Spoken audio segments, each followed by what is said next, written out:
Kita ke informasi yang pertama, pemirsa. Air yang merendam pemukiman Kebonpala Jakarta Timur semakin tinggi hingga mencapai 1 meter lebih pada Jumat dini hari. Meski demikian, warga enggan mengungsi dan lebih memilih bertahan di lantai 2 rumah. Seperti inilah situasi, pemirsa. Ratusan rumah di permukiman Kebonpala Jatinegara Jakarta Timur terendam banjir dengan ketinggian air lebih dari 1 meter. Banjir disebabkan meluapnya aliran Kali Ciliwung akibat kiriman air dari wilayah Katulampa, Bogor, Jawa Barat. Meski aktivitas terganggu, namun warga enggan mengungsi dan lebih memilih bertahan di lantai 2 rumah mereka.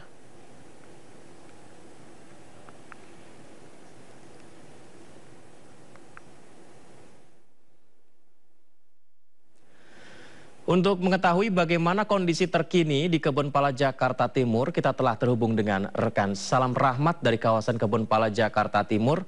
Salam, apakah kawasan Kebonpala masih terendam banjir hingga saat ini, Salam?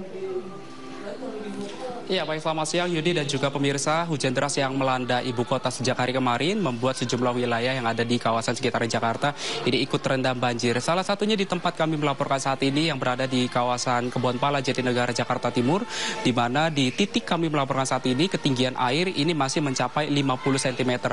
Sementara kalau di belakang saya ini ketinggian air, Yudi dan juga pemirsa, ketinggian air bahkan masih mencapai di atas 75 cm. Dan dapat kami sampaikan juga bahwa ini memang sudah terjadi penyurutan jika dibandingkan dengan pada dini hari tadi yang memang ketinggian air ini mencapai titik tertingginya hingga di angka 150 cm. Sementara berdasarkan pemantauan yang kami lakukan hingga saat ini, memang dari aktivitas warga saat ini masih membersihkan rumahnya masing-masing dari genangan air yang juga turut membawa material sampah dan juga material lumpur begitu.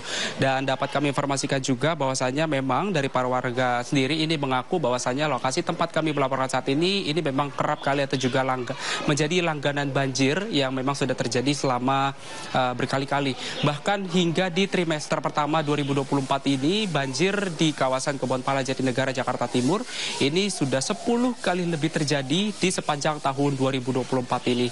Dan memang dari warga sendiri ini mengaku masih tinggal di tempat rumahnya masing-masing, terutama di lantai 2 rumahnya, lantaran warga juga masih memilih bertahan di rumahnya masing-masing. Lantaran warga tidak ingin mengungsi, lantaran jika nantinya warga mengungsi, ini khawatir akan terjadi kehilangan barang-barang. Dan nantinya warga baru akan mengungsi jika nantinya ketinggian banjir ini sudah mencapai titik di lantai 2 rumahnya masing-masing. Dan dapat kami informasikan juga, meski begitu, dari pihak BPBD setempat ini juga sudah menyediakan posko pengungsian. Ada 2 posko pengungsian di tempat kami melaporkan saat ini, baik di kawasan Kelurahan Kebonpala maupun juga di SD sekitaran di Kebonpala ini. Dan nantinya juga dari para warga ini masih akan terus melakukan bersih-bersih hingga nantinya banjir ini akan dinyatakan surut. Namun dari informasi terakhir yang kami dapatkan, bahwasanya untuk Katulampa di Bogor ataupun juga di Manggarai ini masih terbilang cukup tinggi, yang bahkan tadi mencapai titik tertinggi ini di angka 800 cm, yang artinya warga hingga saat ini pun masih akan terus waspada akan terjadi banjir kiriman dari Sungai Ciliwung. Yudi. Baik, terima kasih laporannya. Salam Rahmat dari kawasan Kebonpala Jakarta Timur. Selamat bertugas kembali, Salam.